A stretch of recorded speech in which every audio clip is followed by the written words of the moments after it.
In today's day and age, you can find hemp CBD products nearly everywhere. Why not support a veteran-owned and operated CBD business, UnCanna, who are vertically integrated with local Denver, Colorado hemp pioneers, giving them complete oversight into their operations from seed to sale. UnCanna's products are organically grown using local Colorado hemp. FDA registered and current good manufacturing practices facilities using the latest food-grade extraction technology and systems, ISO 17025 accredited third-party lab testing facilities, and a rigorous quality assurance and quality control throughout their entire process helps you feel confident that you're receiving one of the highest quality products on the market. As a veteran, Kobe and his UnCanna team are also fighting to remove the barriers to natural alternatives for service members by advocating for the reversal of the DoD ban on non-intoxicating hemp-derived CBD products. Go check out UnCanna today at uncanna.com. Are you wanting to buy veteran but having a hard time locating those businesses? Mentors for Military is looking to help out those businesses by creating an online directory. Help out these local and national veteran-owned businesses by visiting veteranownedus.com. They'll appreciate your business during these difficult times. That's veteranownedus.com. If you enjoy our show, then you can help us by bringing great guests and content each week by making a donation at patreon.com. Our site is patreon.com/mentorsformil. We appreciate everyone who's helped us get here where we are today through your donations. You're at the top of our list. Become a donor today by visiting patreon.com/mentors4mil.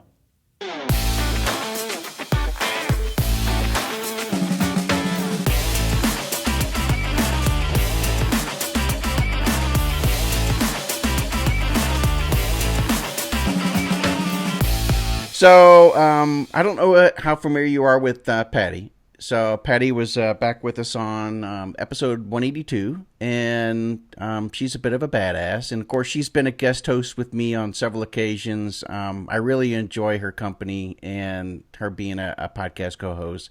And so I invited her onto this show because I thought this would be a great pairing. Not only, I gave her like 10 shows, and she picked several of them, and this was one of them. So... good deal. So, Patty, I don't know if you want to do a bit of an introduction beyond that, but... Sure. Megan, I'm so excited. I apologize. I started Google stalking you about an hour ago. Exciting. So, I'm a little older. I'm a 91 Rutgers grad. I served 24 years in the Army. Wound up losing my leg at about the 15-year mark. And then the Paralympics were available to me. So I competed in triathlon in 2016. And which was the year after I retired. So I'm a big sports junkie. So reading your story was really exciting for me. So that's enough, right? Is that Yeah. That's enough. Yeah. That's legit. Yeah. Yeah. And I won't bore you with my background. You can always go out and Google me. You won't find me, but you can Google me. So, all right. So let's dive into this because I found your story really fascinating. And as I started, doing my own research on you and stuff, I think there's a lot of similarities here between the two of you that I think we'll get into as the conversation goes on. But typically what I like to do is start at the very beginning because a lot of people, always are curious about, okay, what was it? What was the reason why Megan decided to go into the military? And what was, her humble beginnings there? What was all that like? So as I understand it, you were a tomboy. Yeah, I would say so. So I have an older brother, and I kind of always, tried to mimic him as I was growing up. He played football, and there was like Pop Warner football, and I did not want to be a cheerleader. But at the time, you weren't allowed to play football, so I would just like run up and down the side of the field like with players. I just kind of followed what my brother was doing, and my dad was also an athlete, and so he kind of instilled in the two of us to pursue sports. And not that pursuing sports is a tomboy thing to do, but I mean it does require some things that are a little less girly, I would say, in terms of the training. And so I think that having a background in sports and knowing pretty early on that I would like to play sports in college, that whole like having to train for a goal and be a part of a team, I think that kind of carried over to my desire to join the military. And I knew that I was interested in joining the military at a pretty young age also. The funny story is that at my high school, so my middle school and high school were combined. They're on different like wings, but they shared like a cafeteria and a common area. And at the time, a recruiter came and was recruiting, obviously, high school students. I was still in middle school, and they were doing a push-up contest. But if you wanted to do the push-up contest, you had to sign your name and, give your information. So I was like, oh, well, I could do this. And then a recruiter shows up to my house. And I don't know. I was probably like 12 years old or something. I don't know. No way. And so then my dad opens the door and he's like, and the recruiter's like, I'm looking for Megan. And my dad's like, you're looking for who? Like, she's not even old enough to join the military. And the recruiter came in and he talked to me about the Army. He told me about jobs and stuff. And I think that really stuck with me because I obviously was not going to be a prospective recruit for this guy. I was not going to go towards his quota. And it meant a lot to me that he came in and talked to me about it anyway. And so I did go. I played sports all through high school, and I played Division I field hockey at American University. And when I was graduating, I started to kind of apply to some federal positions. But the big no that I heard numerous times was that you need 3 to 5 years of work experience and then a master's degree. And so I was like, well, as soon as I graduated, I basically went home and I enlisted in the Army after I graduated. Yeah. So now you had a difficult time, though, from the very beginning, because I understand that you were born premature. I was, yes. Yeah. And so that was part of the challenge that you had as well in the early days, I guess, especially did it affect you in field hockey? I don't think so. I was born 2 months premature by emergency C-section, and basically my mother had eclampsia, so she was, had her heart rate was crazy, blood pressure was going all over the place, she was filling up with water, and they were like, we got to take this baby, or it's you or the baby. And so they didn't think that I was going to make it. And so my parents have always said, Megan's been a fighter since day one. And so I guess it's true. I don't remember that part, but. Yeah. So, Megan, when you came in the Army, what was your specialty? Where'd you start off as? What's your MOS? 35 Foxtrot Intel Analyst. I enlisted as a specialist, and then a few years ago, I actually decided to commission, and I commissioned into Intel branch as well. Nice. So were you in the National Guard? Did you come on active duty? So I joined right away as a reservist so that I could get my master's. I actually got my master's in intelligence studies through AMU. And then at that time, while I was kind of going through that process, I was recruited to do bobsled. And I'm a little too small for bobsled. They want you to be, a certain height. You got to be like 5'7", 5'8", 150 to 180 pounds. I'm 5'2.5", and I'm like 120 pounds. So that was, wasn't going to work out for me. I did go try bobsled. It was super interesting. And they told me, to switch over to skeleton. But in that process, in my mind, I was like, okay, I'm going to go to the reserve so I can get my master's full time.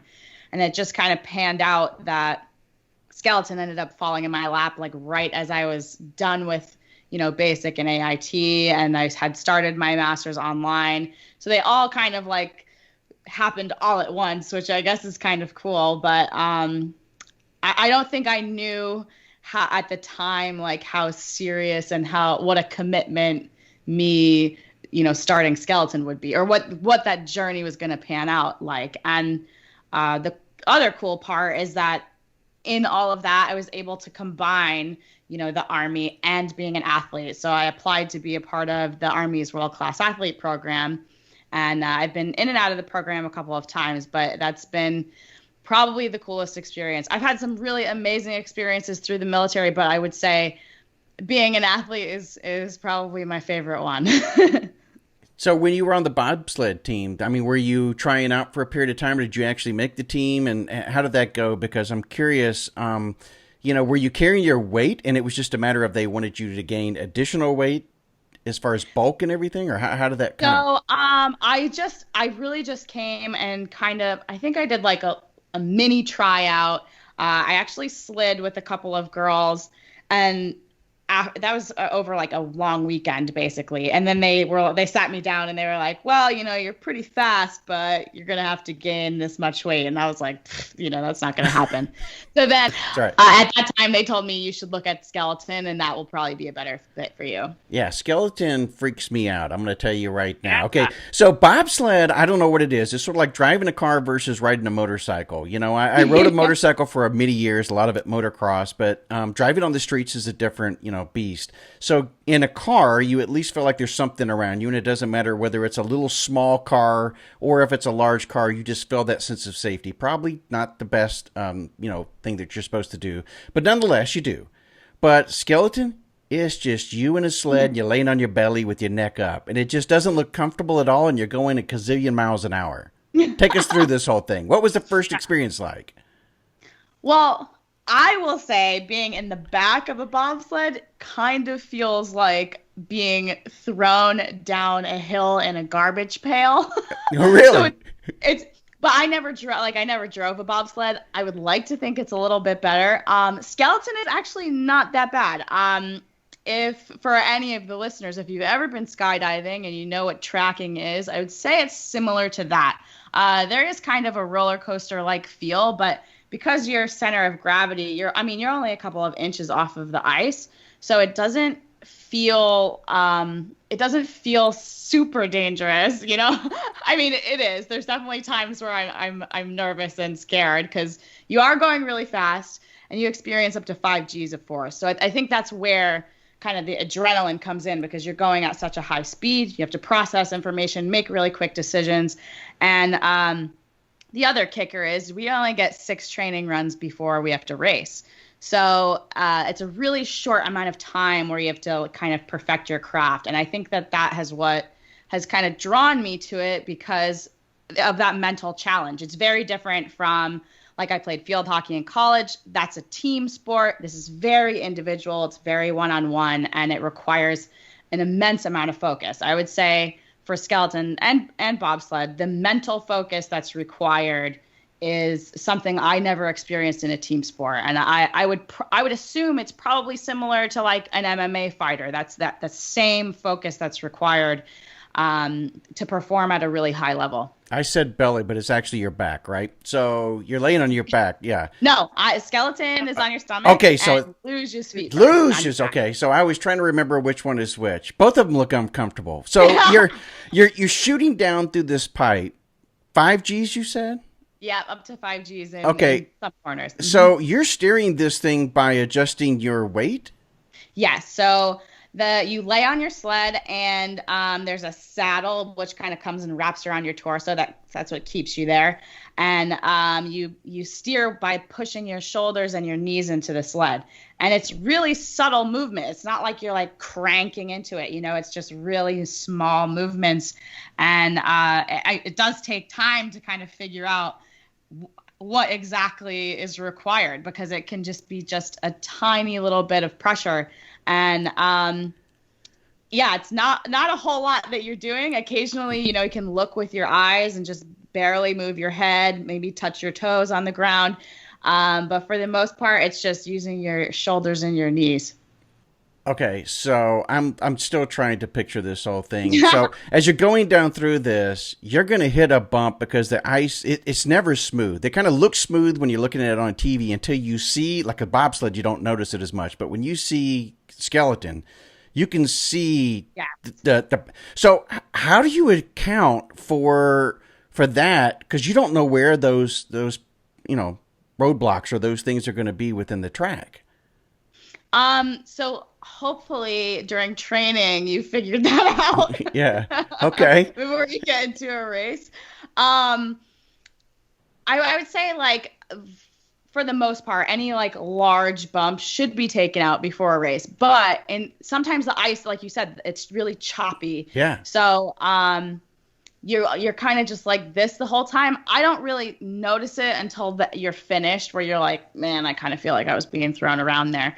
But yeah, hopefully there's nothing too crazy. No speed bumps.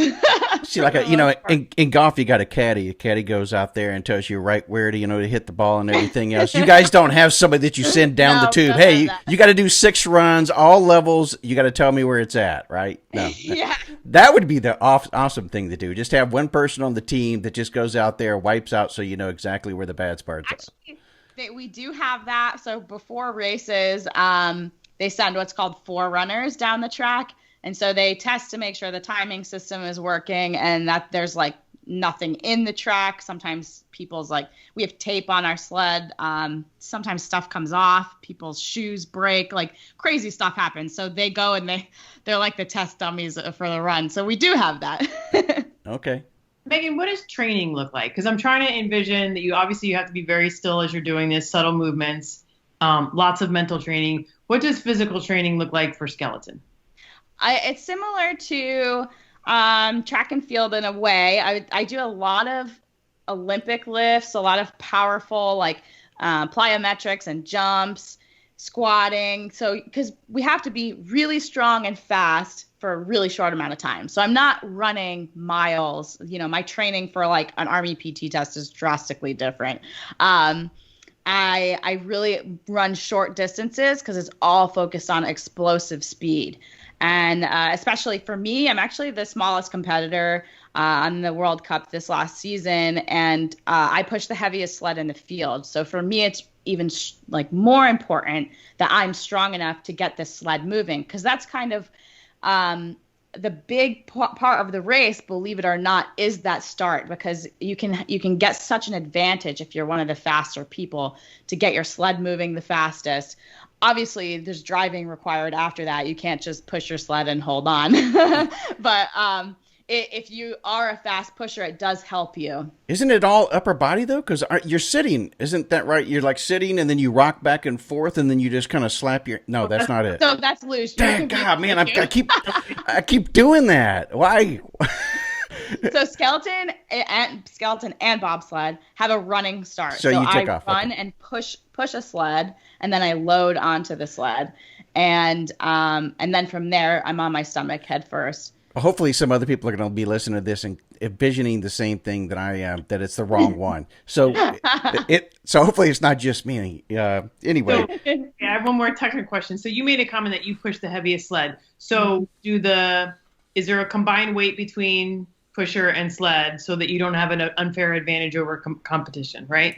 Yes. So luckily last year they made a rule change. So it used to be that even though I pushed a heavier sled, I had to adhere to this combined weight. And then if you had a light sled or a minimum weight sled, you and your sled could weigh anything.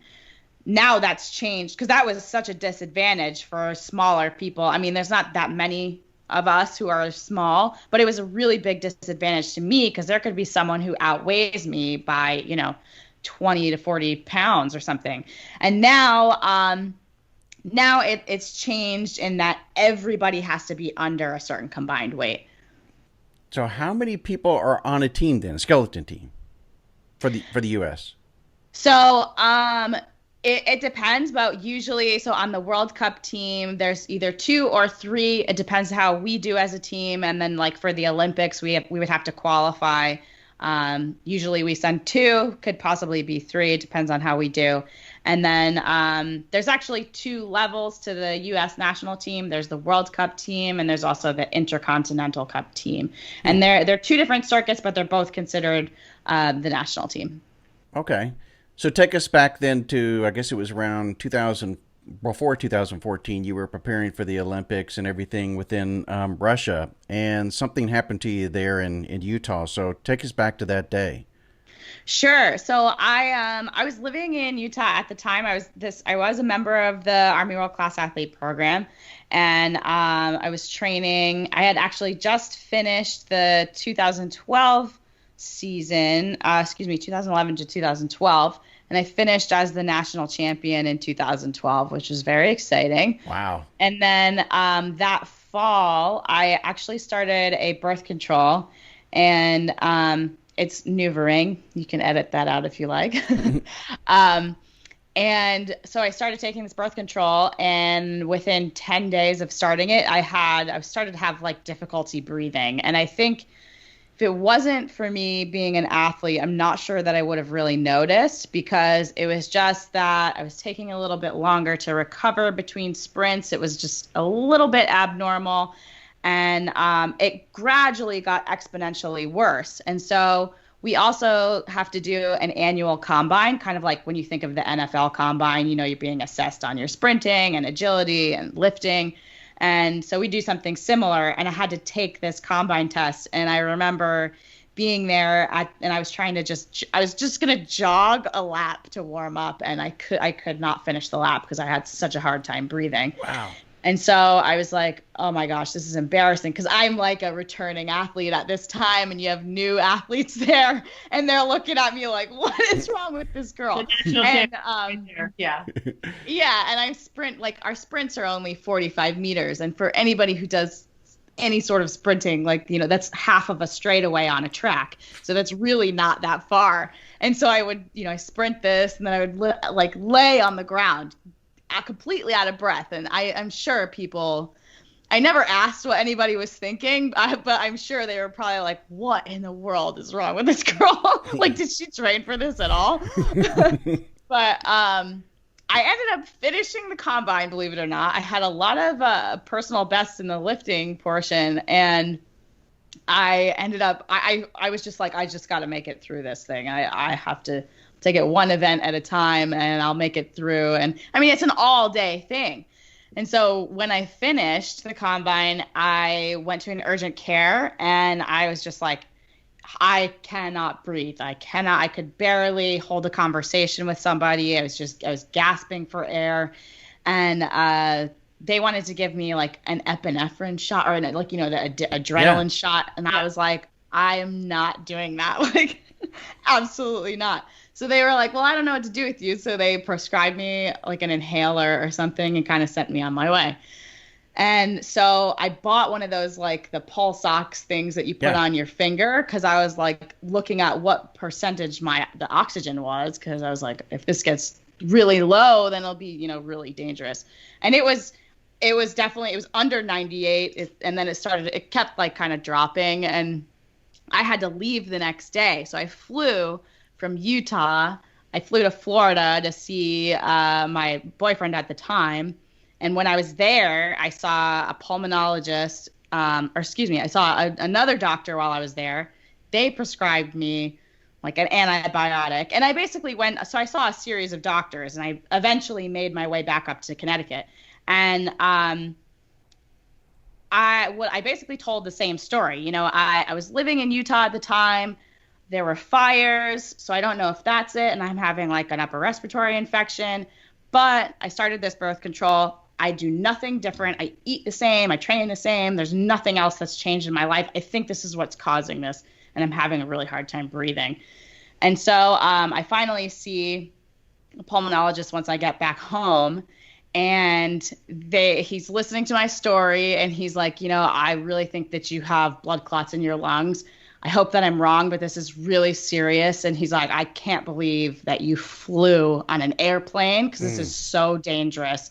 So I need you to go get a CAT scan, and then, we'll take it from there. But I need you to go like immediately. And so my dad was with me. He rushed me to go get this CAT scan. And I also did an ultrasound on my legs. And I'm sitting in the ultrasound room, and that the ultrasound tech, hands me the phone, and it's the pulmonologist on the line. And he's like, Megan, I'm sorry to tell you that you have multiple bilateral pulmonary embolisms in both lungs. You have a big clot off of the main pulmonary artery, and it looks like somebody took paint splatter and splattered it on your lungs. You have all these clots in there. Gosh. And he's like, I'm sending an ambulance to come pick you up, and you're going to be put on blood thinners, and you're going to be in the hospital for a little while. And I was like, what? So it just, I was in disbelief, but a part of me knew that the birth control was probably the cause. And the doctor said, it's more than likely that this birth control is what caused it, but we're going to have to test and make sure that, you don't have a blood clotting disorder and all of that. And so I saw 5 doctors. I got CAT scan, I had chest x-rays and all, the whole 9 yards. And I told the same story over and over again. And, I'm happy that I didn't listen to the first person because, he said, he's like, you're like a walking time bomb. You're just ready to drop. I'm like, oh, cool. That's great. Boy, there was only 2 outliers here, though. I mean, and that was, 1, the birth control, and 2, that you were in an environment that you thought may have been unhealthy. So the fact that they didn't even focus on those 2 things, and they I get it. They're trying to look at the, the root causes and everything as it pertains to your body symptoms and not focus on these other outliers and stuff. But you gotta pay attention to that, especially now with, we're learning more and more through veterans and burn pits. That's now the new Agent Orange of this generation back from Vietnam, in Agent Orange there. So, I mean, both of those were critical factors that a physician should have paid attention to. Thankfully, you kept pushing it. And had you done it earlier, it's crazy that, that's actually a really well-known side effect of birth control, especially this one. And when I was prescribed it by an Air Force doctor in Utah, and she was like, are you a smoker? Because I tried to think back, did this person say something to me? And the only thing she said was that, are you a smoker? And I said no. And then she was like, oh, well, then you should be fine. There should be no issue. I think a physician would look at you and say, here is a young adult who is the epitome of health and fitness. Clearly it can't be something like a pulmonary embolism. So, so you were in your 20s, right, when that happened?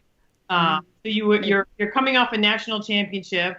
You're at the top of your game, and now this happens. And so when you got that diagnosis and you knew you had to go to the hospital for a couple of days to sort of sort through this, like, what was going on mentally for you? How was that? I mean, I know how that was, but talk us through that. Sure. So I went to the hospital. All of that, like the crazy stuff, kind of happened on September 11th in 2012. And so I was like, man, this day kind of stinks. But wow. So I was in the hospital for a week. I was bedridden for a week. And then and they gave me the heparin shots, in the stomach, and put me on blood thinners and let me go. And then after that, they were like, you can walk for 10 minutes a day, and you're going to have to keep coming back to the doctor's office till we sort your INR, which is something, it's like a prothrombin time. It's basically how thick or thin your blood is. And there's different blood thinners now, but, 8 years ago or so, that was Coumadin, which is still used today. But you have to check your blood to make sure that it's not too thick or too thin. And in the beginning, it's like a nightmare to figure out what the correct dose is. And so that was very strange, I think, from training 5 to 6 days a week, sometimes twice a day at that time. And now I was spending the equivalent essentially in and out of the doctor's office. And I was just, spending a lot of my time sitting in a waiting room and looking around, and there's mostly older people here. And I was just like, man, I feel like I'm in a time warp. And my season starts usually in October. So, at that time I was like leading up to the season. And so it was just very bizarre feeling.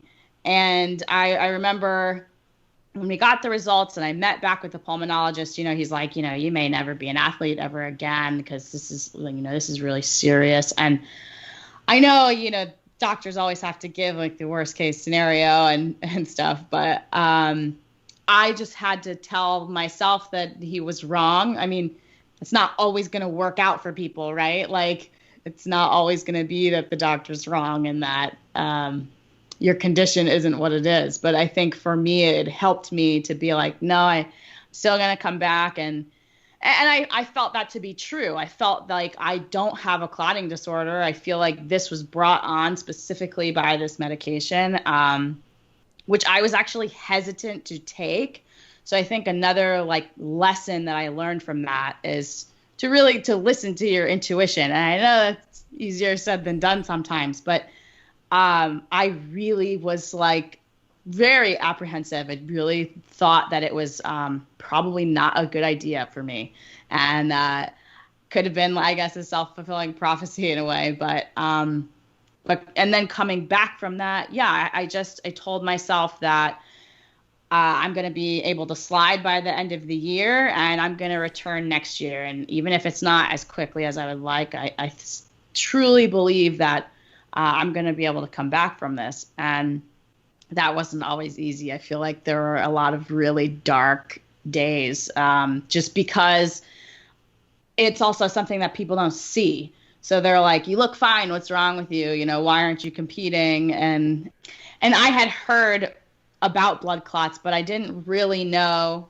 you know, what the potential side effects were. I always, you know, you always think of like the older person or someone flying on an airplane and they get a blood clot in their leg. Like that's kind of what I thought of. I didn't necessarily think about people getting it in their lungs. And I mean, obviously you hear of strokes and things like that, but I think people just didn't know. They really didn't know. And that was hard for me because I felt like there was really no support system. And even like some of the questions I had when I was going through recovery, the doctors really didn't have a lot of answers.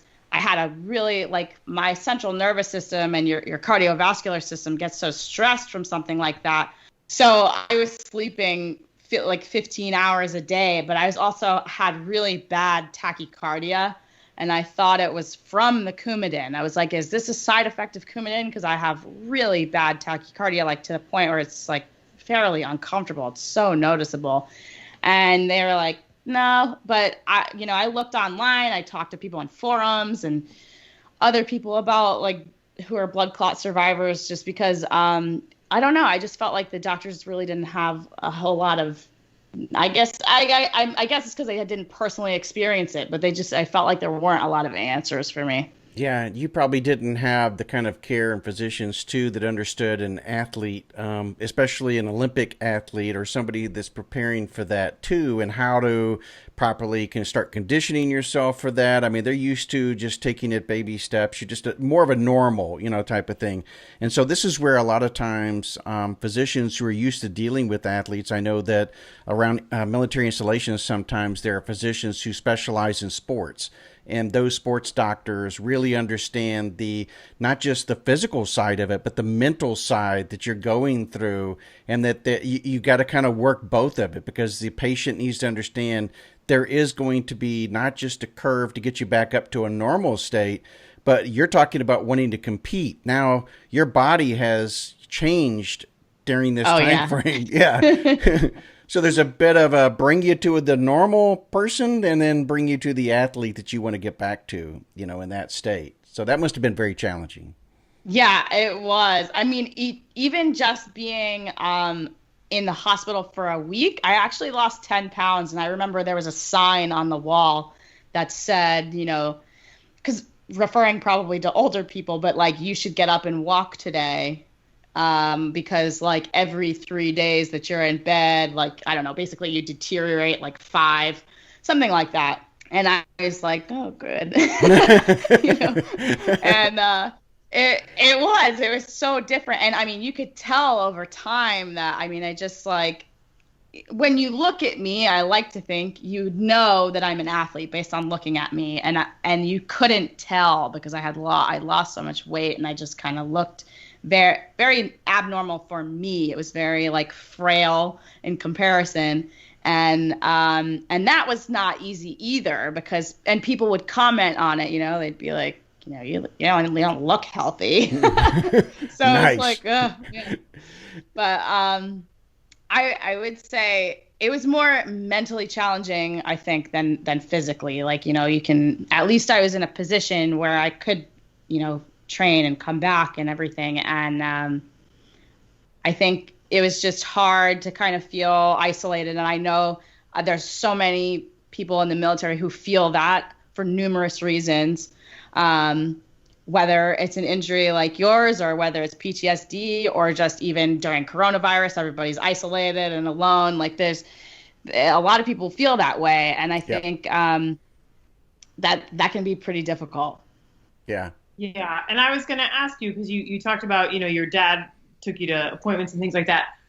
I guess, first of all, what was your support network like when you were going through that? And then what did the WCAP side of the Army, like, were they like, hey, sorry, not cutting it, you're out? Or were they supportive in helping you along? What did that look like for that, comebacks trail? So they were fairly supportive. So I feel like my support system was my family, thankfully. And then, but WCAP was as well. I remember the chief and the commander, like everybody had called me. They sent me flowers, which was really nice when I was in the hospital. And then so usually the winter athletes anyway, well, bobsled, skeleton, and luge, WCAP is headquartered in Fort Carson, Colorado. And then we stay in Lake Placid. So we actually have a remote duty station. And they decided that they were going to bring me to Fort Carson and oversee my recovery, which was nice. And so I at least felt like I had access to some people who knew what it was that I was doing and trying to get back to. And that, I think so. That happened in September, and then I think by like January or February, I went out to Fort Carson, and I was there for a few months while they oversaw my recovery. So there was no concern then about flying at that point or going to a higher elevation? No, I think because I had asked, I was like, am I really allowed to get on this airplane? Yeah, no lie. But I think because my my INR, the blood thinners were stable. And I actually ended up so rather than me having to go to a doctor's office every week to check it, I ended up asking for this little machine. So you would pinprick your finger and check it yourself. And then you'd have to call in and report it to your doctor so they could adjust your dosage and things like that. And I was like, this is going to be a lot easier for me to do this. And also like fly and everything else just to make sure that I'm fine. And so that was actually so amazing for me because it really was hard for me to be like in and out of doctor's offices so much. So that really made a big difference and kind of like made me feel relatively normal. So yeah. So how was it training then in Colorado in the Fort Carson, Colorado Springs area and stuff? Do you find that maybe looking back on it benefited you by being in a higher elevation as opposed to, just regular sea elevation or maybe it was even harder because you were in that situation? I didn't like really get back into crazy training right away. So I would say that I didn't notice. I knew I was really out of shape. So I can't tell you if I noticed it was like the altitude also. But yeah, I would say if I was running long distance, I would definitely notice. But right. in the beginning there, because it was such like general and just gradual training that I don't know. I can't say. I think I was just out of shape. Yeah. So the next Olympics are in February of 2022, and they're supposed to be in Beijing. So in 2014, they were in Sochi, Russia. In 2018, they were in Pyeongchang, South Korea. And then they're supposed to be in Beijing in 2022. And I'm not sure what's going to happen with that. I don't think anybody does. I do think it was really good that they moved the Summer Olympics back a year. I know that just for those athletes, how stressful that was to worry about traveling to that similar area, traveling to an Asian country. And, also, you had people that were training in their living rooms. Like there was stuff on the news about marathon runners running a marathon on their balcony in Italy. And what kind of Olympics would that have been? There's no world records being broken here. It just would have been not fair to the athletes at all. I would have hated that. And the stress, I think, would have been just monumental, like going into that. So it does present challenges for for even the 22 games because they've already had to shift stuff to the right. And there's also Youth Olympic Games. They had to cancel that because that's also in 2022. They're just like, we can't host that many Olympic level events in a row. We just are not going to be able to do that. And so I wonder what they'll do moving forward, if they'll go back to like what the years were supposed to be, because now the next Olympics for them will be in 3 years instead of 4. And but it's weird because you have people that may have been planning on retiring after this, and then they got to go another year. That's a lot for someone to be like, oh man, I had all my my eggs in one basket here, and now they're all over the floor.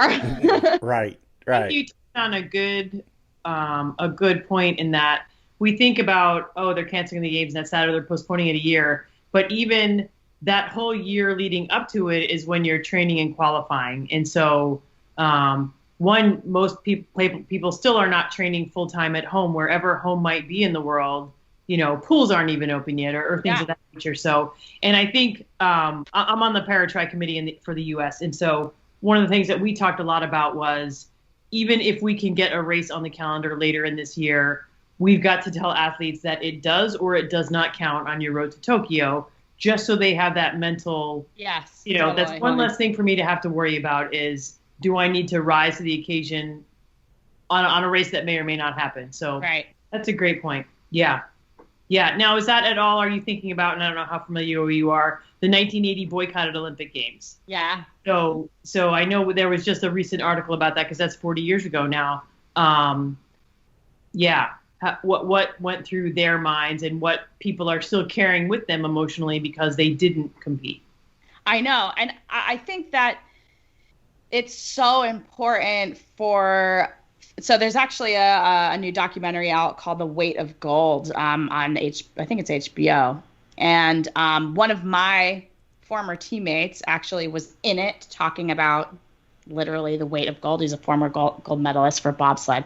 And he ended up passing away because a lot of the athletes end up suffering from depression, from meeting some big high and, not feeling like they can sustain something like that. And I think it's really important that the mental health aspect for athletes is taken into consideration, but also that's kind of like, as an athlete, it's my responsibility too, to make sure that my whole identity is not tied up in this. And that's very hard because I spend 365 days a year doing this, and I think that really does parallel to people in the military, especially when they get out, that who am I after this? I was spent, 20 plus years or whatever it is in the military. And now who am I without that? What do I do? And so I would encourage people to kind of watch that documentary. It's I think it's like an hour, but it's really important to know that doesn't define you. And that's such a challenge when that's what you've put your whole heart and soul and life and eat, breathe, sleep, repeat for so long. And I think a lot of the athletes, if they, had kept the Olympics going for this year, or if they just canceled it outright, that would be so challenging. And I'm not saying that that wouldn't be challenging for me. I just think that I've recognized that, and I've kind of told myself, if they end up pushing, because for me, I was planning on retiring in 2022 after these Olympics, hoping I make this team. And they were talking about it, in the beginning of the pandemic, like, they may push back 2022. They may not have this. They might cancel it. They may push it till 2026. They might not just have one.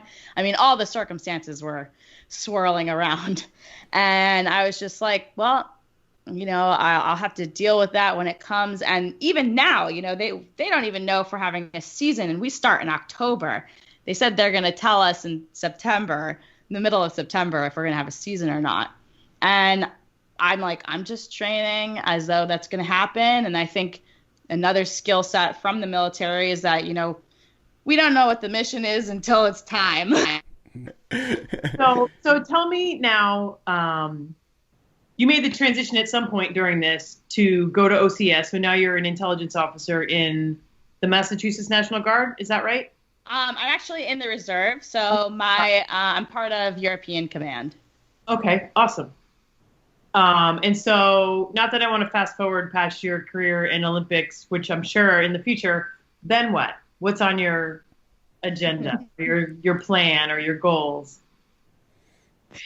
So, I have a few options. I'd really like to end up in the DC area. I do think I'll stay in the Army. I've been in for 11 years now. About half of those years were active years. And so I also am really interested in sports psychology, and I do think that ties in with a lot to do with the military. If I could end up being part of like some of the special forces and doing something like that, if I could somehow like marry those two things, but I would have to go and get a second master's, which I did start. I started a second master's in sports psychology, but due to financial reasons, I have postponed it. And that would be probably like the best case scenario, is if I could like marry these two interests of mine and be able to help people. I think I've learned a lot in my athletic career just about mindset and just little cues and tricks and things to use. And I really love it. You know, I said before, you know, you shouldn't have your identity tied up in that. But I have been an athlete for a really long time. And so I think I can empathize with people, both, you know, in the military or as an athlete. And if not, I would like to continue to do either intel stuff, or I was actually working as the XO at European Command in Germany. So if I could do like a mission like that for a year, I would like to. The one thing about being an athlete in the Army is that it's difficult to kind of be really proficient at your military job, because this is all I'm doing right now is I'm training, and that's my job right now, is to be an athlete. We still have to meet, you know, obviously our career kind of milestones. I still had to, you know, I had to go to BOLIC. I still am going to have to go to Captain's Career Course. So you do have to uphold that end of your career. But to really get like the on-the-job training, it is hard. It's hard to do both. And I feel like that is kind of the one challenge, is that you kind of, I guess, are a little bit behind. Like for me, and I'm going to probably, let's say in 2022, if I'm not an athlete anymore, I will have to kind of play catch up in terms of my on-the-job training and job experience. And so I guess I would like to have that opportunity, even if it's a little late. I think there are a lot of parallels, like you were mentioning earlier, between, you mentioned special forces, but you just mentioned the military in general and the struggle of transition and the identity. The special operations community is certainly one of those areas in which there's a lot of parallels with professional athletes and people like yourself who are, you know, athletes who are competing in the Olympics and everything, because you're constantly training. The op tempo is high. You know, you have to go through several different competitions. They go through missions. You know, there's a lot of parallels there. And the same thing is when they come back, you know, we've talked about it a lot, that they struggle in more of a garrison lifestyle, or when they get out, the first thing they want to do is check out. You know, some of them want to go off to Utah or off to some place that's remote, and they don't realize the difficulty of that from the mental aspect of it. So I think there are a lot of parallels, and I think that you would have a lot to contribute in that. And there are organizations that are out there that are finding that commonality and marrying professional athletes together with, or former professional athletes at least, together with military service members, because they see that there's such a comparison there of, you know, the high, the euphoric, and then coming back down on the reality and having to deal with that from a mental standpoint. So hopefully you'll get that opportunity. I think there are options like that are available to you, by the way. If that's the future, I guess right now with everything that's going on with the coronavirus and stuff like that, I'm assuming that you're still training as we've been talking about at this time frame. And so what has that been like for you with all this going on? Because I'm assuming that, we're going to start referring, by the way, to this period. I heard you say this earlier. We used to refer to the post 9/11, everything after 9/11. Is this going to now be the post coronavirus, period? Yeah. So Post COVID. yeah. Hopefully it's sooner than later. I mean, it's been interesting. I mean, I've had to make some adjustments. I'm currently on leave actually at my parents' house, and I was at the Olympic Training Center in Lake Placid, and they had to close everything, even though it's like its own little bubble, because it's still considered a gym and like the cafeteria is considered a restaurant. They had to close everything, no sports medicine, nothing. So it was really strange. Nothing was really going on there. And then luckily I have had some access to equipment. I mean, it's really been definitely an adjustment and making it work. And then when I've been on leave, I actually had a ton of leave days. So I was like, I'm going to use all of it and go home, because they are just starting to let people in the training center. And so, and I have I have like full weight set and everything at my parents', which is nice. My dad was like, a couple of years ago was like, why do we have this stuff? Why are we holding your stuff in the house? And then he's like, oh, it's so good that you have this stuff. I was like, yeah, it is. I know. yeah, definitely. Well, it gives them a good excuse to have you there too, right? Because they have all the equipment. You can't get access otherwise. Hey, come stay with us for a short time frame. Yeah. It is. I wanted to add that the Army is the #1 employer of sports psychologists in the world, which is like a fun fact. And I think that requirement is only increasing. The more we value mental health and the more we view that as it's not just physical training, it's mentally training. I think that's awesome. I think you bring such unique skill sets to that. You touched a little bit about, I know I'll have to catch up on my technical side of my job, but I think you're going to bring so many other skills that you picked up along the way. I think you're going to be great. So we're excited to see you slide somewhere at some point, and yeah, who knows? Maybe we're coming to Beijing. Yeah, do a podcast remote. There you go. That'd be amazing, but not while you're going down or anything. We break now, so we're not interested.